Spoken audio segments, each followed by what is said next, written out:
Claimed voices. Permission is an interesting thing because it comes in two clearly distinct flavours. One is the permission that you're granted. Organisations have rules that clearly outline what permission you have to act in certain ways, the things you can do, and crucially, the things that you can't do. But there's another type of permission, which is a permission which is claimed.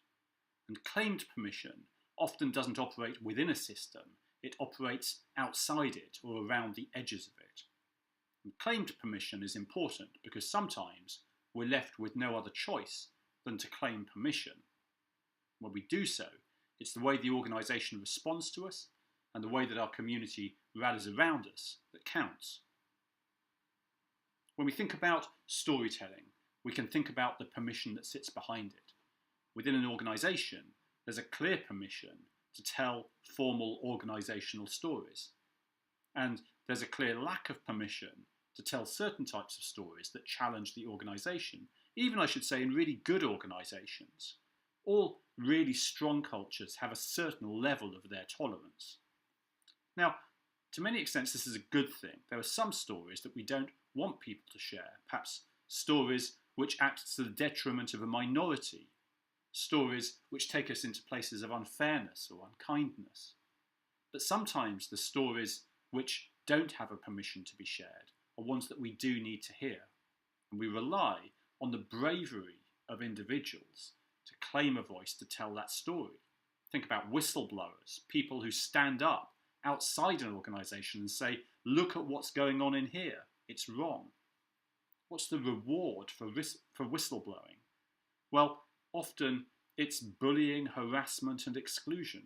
People are rewarded in terrible ways for doing things that need to be done, for claiming a voice, claiming a permission and sharing a story that needed to be shared.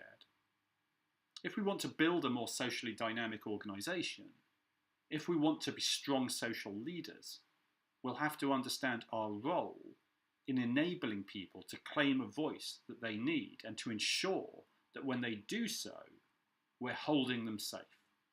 Holding each other safe is a core aspect of social leadership, and crucially, holding each other safe even when we stand in opposition to the system. Sometimes when I talk about this, organisations get worried because they say, well, we don't want lots of dissenting voices. But they imagine that somehow we're creating that dissent by creating the space. Of course we're not. The dissent already exists. It just lacks a permission to be heard widely. So the friction that exists within our organisational systems is distributed widely at a low level. To flip it round, if we're able to somehow loosen up all that sand that sits in the gears, if we're able to surface it and hear it shared in stories, even difficult stories, stories that we don't want to hear, but if we're humble enough to listen to them, and if we're dynamic enough to do something about it rather than simply persecute them, then we may learn the small things we need to learn to change the system. I'm not sharing this as an idealist.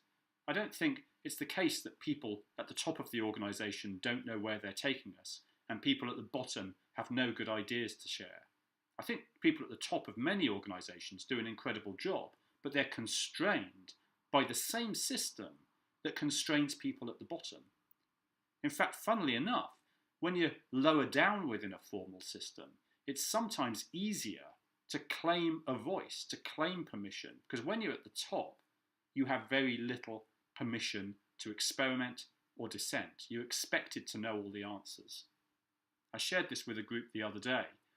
For many years, I continued to treat the people who are senior in organisations the way that we as children treat our parents. We believe they're infallible. We believe they know what to do. And then there comes a moment when you realise, well, hang on, there is no mystical layer of an organisation in which you suddenly reach people that actually know what they're doing, that have all the answers. In fact, what I tend to find is that every level in the organisation, right up to the top, people are people. They have doubts and uncertainties. They're doing their best.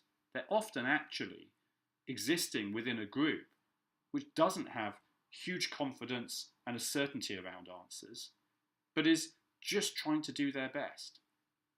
Being able to surface this, creating a space in which everybody, from the top to the bottom of the organisation, can claim a voice and do so safely, is part of our journey to becoming more socially dynamic.